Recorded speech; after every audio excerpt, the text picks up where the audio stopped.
Hello guys, welcome back to our channel. எல்லோரும் ஆரோக்கியமாகவும் சந்தோஷமாகவும் இருப்பீங்க அப்படின்னு நம்புகிறேன். நானும் ரொம்ப சந்தோஷமாக இருக்கேன். இது என்ன விலாக் அப்படின்னு பார்த்தீங்கன்னா, பொங்கல் விலாக். நம்ம வீட்லேயும் அம்மா வீட்லேயும் எப்படி செலிப்ரேட் பண்ணுறோம் நாங்கள் அப்படிங்கிறத தான் நான் இந்த வீடியோவில் ஷேர் பண்ணியிருக்கேன். வீடியோ ரொம்ப இன்ட்ரெஸ்டிங்காக இருக்கும். ஸோ ஸ்கிப் பண்ணாமல் பாருங்கள். ஸோ வாங்க வீடியோக்குள்ளே போகலாம்.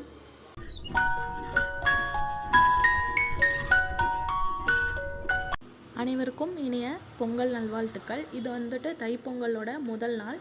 காலையில் பார்த்திங்கன்னா ஊருக்கு தான் கிளம்பிட்டோம். எங்கன்னா எங்கள் வீட்டில் இருந்துட்டு அம்மா வீட்டுக்கு அப்படி கிளம்புனோம். ஏன் அப்படின்னா, அம்மா பொங்கல்லாம் பெருசாக செலிப்ரேட் பண்ண மாட்டாங்க. வருஷம் பழனி பாத யாத்திரைக்கு நடந்து போவாங்க முருகரை பார்க்கறதுக்காக. கிட்டத்தட்ட 5 நாள் ஆகும் நடந்து போகிறதுக்கே. அதனால் அவங்க அப்படி தான் போவாங்க. அதனால் பொங்கல் செலிப்ரேட் பண்ண மாட்டாங்க. ஸோ நாம் என்ன பண்ண போகிறோன்னா, அங்கே இருக்கவங்களுக்கெல்லாம் அன்னதானம்லாம் போட்டுட்டு அதுக்கப்புறமா கிளம்புவோம்.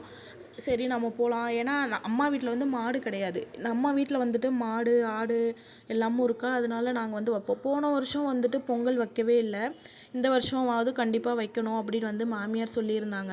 இல்லைனா நானுமே பழனிக்கு போயிருப்பேன். தம்பிக்கு வேண்டுதல் வச்சுருந்தேன். இந்த மாதிரி பையன் பிறந்தா நான் வரேன் அப்படின்னு சொல்லிட்டு முருகர்கிட்ட. அதே மாதிரியே தம்பி தான் பிறந்தாங்க. எனக்கு முருகரே பிறந்த மாதிரி தான் தோணுது.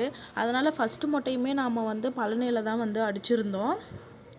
இப்போ மாலை போட்டு பாத யாத்திரையை கூட்டிகிட்டு போகணும் அப்படின்றது என்னோடய வேண்டுதல்.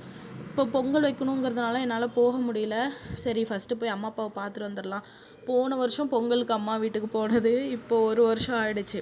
பசங்க எல்லாருமே ரொம்ப கேட்டாங்க, ஏன் நீங்கள் வரவே இல்லை அப்படின்னு சொல்லிட்டு.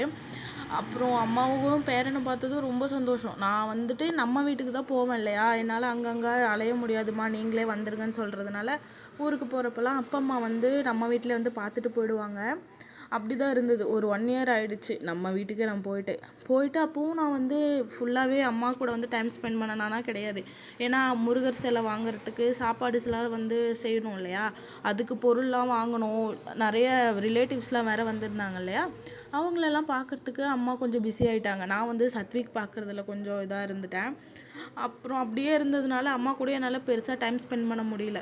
ஸோ பொங்கல் முடிஞ்சதுக்கப்புறமா ஒரு நாள் போகணும். நம்ம வீட்டில் என்ன பண்ணுவாங்கன்னா, தைப்பொங்கலுக்கு நாள் ஊரில் இருக்க பங்காளிங்க எல்லோரும் சேர்ந்து கெடா வெட்டுவாங்க. நம்ம வீட்டு சைடு அப்படி தான் வெட்டியிருந்தாங்க. அதனால் மாமியார் நான்வெஜ் சாப்பிட மாட்டாங்க. நானும் இவர் மட்டும்தானே இருக்கோம், நாத்தனார் இருக்காங்க. நாங்கள் இருந்து சாப்பிட்டு போகணும் அப்படின்னு சொல்லிட்டு மாமியார் எங்களை வீட்டிலே இருக்க வச்சுட்டாங்க. அதனால தான் அடுத்த நாள் காலையில் கிளம்ப வேண்டியதாக ஆகிடுச்சு. காலையில் வீட்டுக்கு போகும்போதே 11 மணி ஆகிடுச்சு. அம்மா என் மேலே செம்ம கோவத்தில் இருந்தாங்க, நீ கொஞ்சம் காலையில் நேரமாக கிளம்பி வந்திருக்கலாம்ல அப்படின்னு சொல்லிட்டு. நாம் என்ன தான் நேரமாக கிளம்புனாலும் பஸ்ஸு வரணும் இல்லையா, பஸ் அங்கங்கே மாறி வர்றதுனால லேட் ஆகிடுச்சு. வரும்போது செம்ம பசி ஆகிடுச்சு. அங்கே பஸ் ஸ்டாண்டில் கூழ் விற்றுருந்தாங்க, கம்மங்கூழ். கூடவே மாங்காவும் இருந்தது.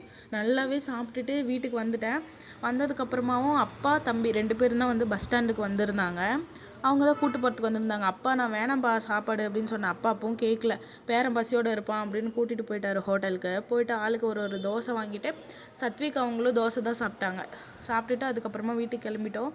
பாட்டியை பார்த்ததும் பேரனுக்கு அவ்வளோ சந்தோஷம், அம்மாவுக்கும் ரொம்ப சந்தோஷம். ஏன்னா ரொம்ப நாள் ஆகுது இல்லையா சத்விக்கை பார்த்துட்டு. அவங்களும் ரொம்ப சந்தோஷமாக இருந்தாங்க. அதுக்கப்புறமா நம்ம வீட்டில் தான் இன்றைக்கி அன்னதானம் போடுவோம் இல்லையா, அதுக்கு எல்லாமும் சாப்பாட்டு வேலையெல்லாம் ரெடி ஆகிட்டு இருந்தது. தம்பியும் அதில் கொஞ்சம் பிஸியாக இருந்துட்டாங்க. அப்புறம் இந்த வண்டி தான் நம்ம ரதம் அப்படின்னு சொல்லுவோம். ஏன்னா சாமியோட பொருள் எல்லாமும் இதில் வச்சு தான் எடுத்துகிட்டு போவாங்க. அன்றைக்கி என்னென்ன சாப்பாடெலாம் செஞ்சுருந்தோன்னா, பாயாசம், வடை, சாம்பார், சாதம், ரசம், பொரியல் இது தான் பண்ணியிருந்தோம். சுண்டல் பொரியலும் கொஞ்சம் பண்ணியிருந்தோம். லாஸ்ட் இயர் என்ன ஆச்சுன்னா, 2-3 பேர் லாஸ்ட்டில் வந்தாங்க லேட்டாக. அவங்களுக்கு சாதம் இல்லாமல் போயிடுச்சு. இந்த வருஷம் என்ன பண்ணியிருந்தோன்னா, அந்த மாதிரிலாம் எதுவுமே இல்லாமல் சாதம் எல்லாருக்கும் பத்துற மாதிரி பண்ணியாச்சு.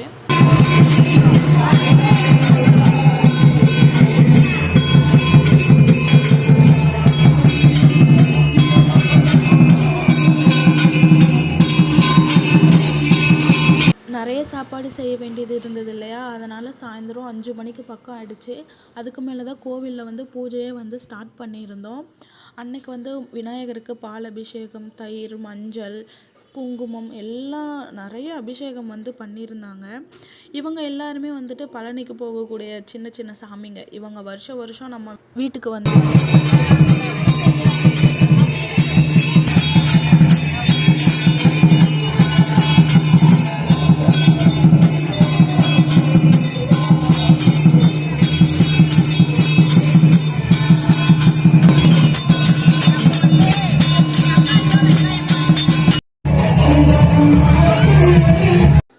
சாமிக்கு மாலை போட்டிருக்காங்க இல்லையா, அவங்க வந்துட்டு ஒரு நாள் ஃபுல்லாகவே விரதம் இருப்பாங்க. தண்ணி, பழம் அந்த மாதிரி வேணால் சாப்பிட்டுக்கலாம். சாதம் அதெல்லாம் சாப்பிடக்கூடாது.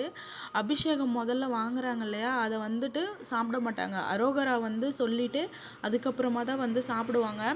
கிட்டத்தட்ட எங்கள் அப்பா 25 வருஷமாக பழனிக்கு பாத யாத்திரை போகிறாரு. அவர் தான் வந்து குருசாமி. எங்கள் அம்மாவுமே அப்படி தான் சலிக்காமல் நடந்து போவாங்க. நான் வந்து ஒரு 3 வருஷம் நடந்து போயிருக்கேன். 11th 12th college first year இந்த 3 வருஷம் போனேன். ஃபஸ்ட் இயர் போகும்போது என் கால்லலாம் வந்து அந்த தண்ணி மாதிரி கட்டிக்கும் இல்லையா ரொம்ப நாளாக நடந்தால், ஏன்னா செருப்பு இல்லாமல் தான் நடந்தாகணும். அப்போது வந்துட்டு என்ன ஆகுனா கால் ரொம்ப வலி எடுத்துரும். அப்போ ரொம்ப கஷ்டமாக இருந்தது. ஆனால் 2வது 3வது வருஷம் நான் போகும்போது எனக்கு நல்லாவே இருந்தது. அன்றைக்கி சாமி கும்பிட்டுட்டு அப்பா அம்மாவையும் வழி அனுப்பி வச்சுட்டு நைட்டே ஊருக்கு கிளம்பிட்டோம். ஏன்னா வந்து அடுத்த நாள் வந்து மாட்டு பொங்கல் இல்லையா, நம்ம வீட்டில் வந்து கிட்டத்தட்ட ஒரு 15 மாடுக்கு மேலே இருக்குது. நம்ம வீட்டில் மாட்டு பொங்கல் கண்டிப்பாக வச்சே ஆகணும்னு மாமியார் வந்து சொல்லிட்டாங்க. போன வருஷம் வைக்காததுனால இந்த வருஷம் வைக்கணும் அப்படின்னு சொல்லிட்டு, அதனால நைட்டே வீட்டுக்கு கிளம்பிட்டோம். அப்பா அம்மாவுக்கு வந்து கொஞ்சம் கஷ்டமாக தான் இருந்தது. ஏன்னா அங்கே வந்து வேலை அதிகமாக இருந்தது இல்லையா, சத்விக் அவங்க கூடயும் டைம் ஸ்பெண்ட் பண்ண வந்து முடியலை, எங்க கூடயும் சரியாக பேசவே முடியல. ஊருக்கு போயிட்டு வந்ததுக்கப்புறமா நாமளும் போய் பார்க்கணும் அப்படின்னு நான் நினச்சேன். அப்பா அம்மாவும் கோயிலுக்கு போயிட்டு நான் வரேன், அதுக்கப்புறமா நீங்கள் வந்து ஊருக்கு போங்க அப்படின்னு வந்து சொல்லிட்டாங்க. நான் சரிங்கப்பா அப்படின்னு சொல்லிட்டு இருந்துட்டேன். ஏன்னா தம்பி அவங்களுக்கு வந்துட்டு 2வது மொட்டை வந்து அடிக்க போகிறோம். மொட்டை வந்து பழனியில் அடித்தோம். 2வது மொட்டை வந்து குலதெய்வம் கோவிலுக்கு இப்போ அடிக்கிறதுனால தான் நான் வந்துட்டு பழனிக்கு வந்து இந்த வருஷம் கூட்டிகிட்டு போகல தம்பியை. மொட்டை அடிக்காத மாதிரி இருந்துச்சுன்னா நான் அந்த வருஷம் தம்பிக்கு மாலை போட்டு நானும் மாலை போட்டு பழனிக்கு போகிற மாதிரி தான் பிளான் இருந்தது. முடியும் ரொம்ப வளர்ந்துருச்சு. தம்பிக்கும் வந்துட்டு அடிக்கடி என்னாச்சு, உடம்பு சரியில்லாமல் போயிடுச்சா, இதுக்கு மேலே டிலே பண்ண வேணாம் அப்படின்னு சொல்லிட்டு தான் மொட்டை அடிக்கிறதுக்காக நாங்கள் வந்து இருந்துட்டோம். அன்னைக்கு வந்துட்டு ரொம்ப சந்தோஷமாக இருந்தது. காலையில் மாமியாரோட அம்மா வீடு அங்கே போயிட்டு வந்து பழம் கீரை எல்லாமே பாட்டியோட மரத்தில் பழம் நிறைய வச்சுருக்காங்க. அங்கேருந்து எல்லாம் எடுத்துகிட்டு வந்துட்டோம். அதில் தான் மாமியாரோட அக்கா தங்கச்சி அவங்க எல்லாருமே வந்திருந்தாங்க. அவங்களையும் பார்த்துட்டு நம்ம வீட்டுக்கு வந்துட்டு சின்ன மாமியார் அவங்க பசங்க அவங்களோட ரிலேட்டிவ்ஸ் எல்லாருமே வந்திருந்தாங்க. வில்லேஜ் சைடில் வந்து என்ன பண்ணுவாங்கன்னா, இந்த 2 மாதிரி குச்சி கட்டி நடுவில் வந்துட்டு பார்த்திங்கன்னா இந்த ஏதோ ஒரு பேர் சொல்லுவாங்க, அந்த புல் பேர் எனக்கு மறந்துருச்சு. அதுலேயே வந்துட்டு கயிறு மாதிரி திரித்து கட்டிடுவாங்க. மஞ்சள் கொத்து, கரும்பு நிறைய வந்துட்டு இன்னும் நிறைய கூட வைக்கலாம். எங்ககிட்ட மஞ்சள் கொத்து கரும்பு மட்டும்தான் இருந்ததுனால நாங்கள் இது வச்சுட்டோம். இந்த மாதிரி வந்து சாமிக்கு வந்து படையல் போட்டு நம்ம சாணம் இருக்கு இல்லையா, அதுலேயே வந்து பிள்ளையார் மாதிரி பிடிச்சி அதுக்கு தனியாக நெய் தீபம் மாதிரி விட்டு இதில் வந்து பூசணிக்காய், அவரைக்காய் நிறைய காயெல்லாம் போட்டு வெல்லம், சர்க்கரை, நெய் எல்லாமே போட்டு பிணைஞ்சு கொடுப்பாங்க. இது வந்து பிணைஞ்சு முதல்ல வந்துட்டு சாமிக்கு கொடுக்கணும். அதுக்கப்புறம் என்ன பண்ணுவாங்கன்னா, அந்த பக்கம் இருந்து இந்த பக்கம் மாடு வந்து 3 தடவை வந்து உள்ளே அனுப்புவாங்க. அப்படி தான் வந்து மாட்டு பொங்கல் வந்து வில்லேஜ் சைடில் வந்து ஃபாலோ பண்ணுவாங்க.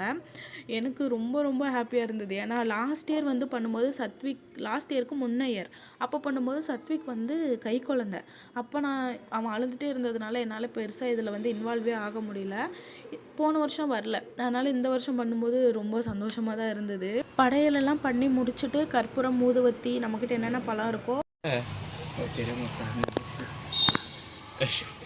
பட்டி பொங்கல், பானை பொங்கல், பொலியோ பொலி, மார்கழி மாசம் ஆடும் கண்ணும் பொலி. வீடியோ எடுத்து என்னென்ன பழம் இருக்கோ இதெல்லாமும் வச்சு பிணைஞ்சு மாட்டுக்கு கொடுப்பாங்க. ஃபஸ்ட்டு மாடு சாப்பிட்டு முடித்ததுக்கப்புறமா நம்ம கூட இருக்கவங்க எல்லாருக்குமே வந்து நெய்யும் சர்க்கரை இதெல்லாமே வந்து கலந்து வந்து கொடுப்பாங்க.